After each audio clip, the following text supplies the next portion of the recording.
What's up, everyone? It's Levi from Wall Street Survivor, and today we're going to be talking about one of Robinhood's newest features, their retirement accounts. Now, there's a bunch of different types of retirement accounts, but typically people like using retirement accounts to invest in the stock market because they have certain tax advantages. You might have heard of 401ks. Usually those are sponsored by an employer. Robinhood doesn't have 401ks unless you work for Robinhood, but they do have IRAs. IRA stands for Individual Retirement Account, and there are two common types. Often, people will use IRAs in order to invest in the stock market so that they can save money on their tax bill as opposed to opening a regular brokerage account. A lot of different brokerages offer IRAs, and before I talk about specifically what Robinhood offers with their IRAs, let's just do a quick recap of the two main types of IRAs, the Roth and the traditional. Traditional IRAs are investment accounts where your contribution is limited to a certain amount every year. For 2023, that contribution limit is $6,500 if you're younger than 50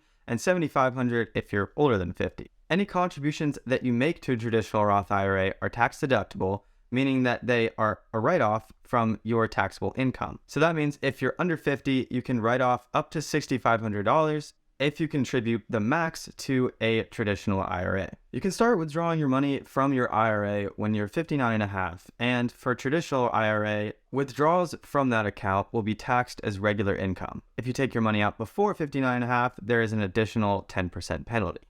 Roth IRAs are kind of like inverted traditional IRAs. The contribution limit is the same, and instead of being able to deduct from your taxable income on the front end, with a Roth IRA, you get the tax benefit when you withdraw, so you don't have to pay taxes when you retire and want to withdraw the money from your Roth IRA. With a Roth IRA, you can also withdraw your contributions anytime, which is different than a traditional IRA, but you can't withdraw any gains that you've made without a penalty. And for Roth IRAs, there are income limits. For 2023, you can't have made more than an adjusted gross income of $153,000 as an individual, and as a couple, $228,000. So that's a quick recap of the two most common types of IRAs, and those are the exact IRAs that Robinhood now offers. Technically, you're allowed to open one of each kind if you want, but keep in mind that the contribution limit stays the same no matter what. So you can't double dip and put $6,500 into a traditional and $6,500 into a Roth. That is the total contribution among all your IRAs in a given year. So like I said, Robinhood offers both traditional and Roth IRAs, and it's pretty easy to set them up. Now keep in mind, your IRA accounts aren't automatically investing for you, so you have to choose how you want to invest the money that you put into those accounts.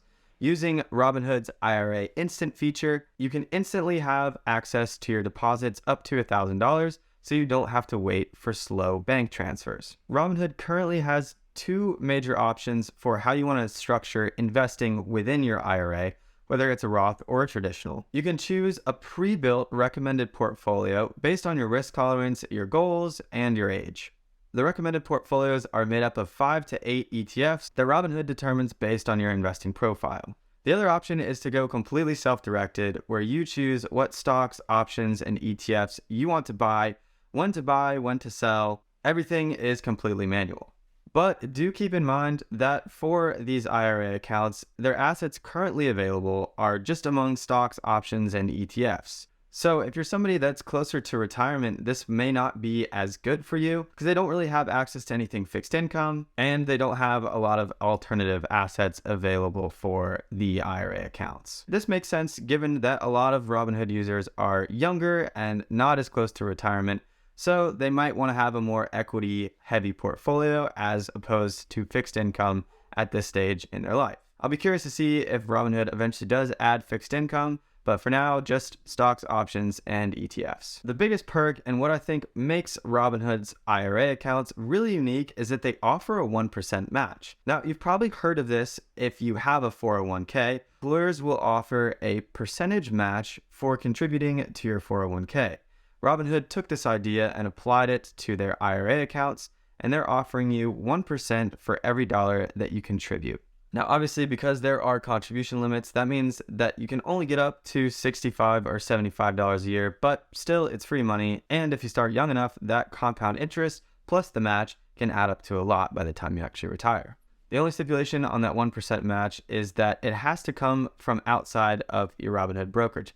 So you can't sell stock you currently have or take money that you currently hold in cash in Robinhood, transfer it over to your IRA, and earn the 1% match on that. They want to see money coming in from an external account in order to give you that 1% match. It's a little bit of an odd stipulation, but it does make sense given that their business model is predicated on how big their assets under management are. Hopefully that helps you understand exactly what Robinhood is offering through their IRA accounts. If you like this video, hit the thumbs up below, comment, and let me know if you plan on opening a Robinhood IRA. Otherwise, make sure to subscribe to Wall Street Survivor, and I'll see you guys in the next video.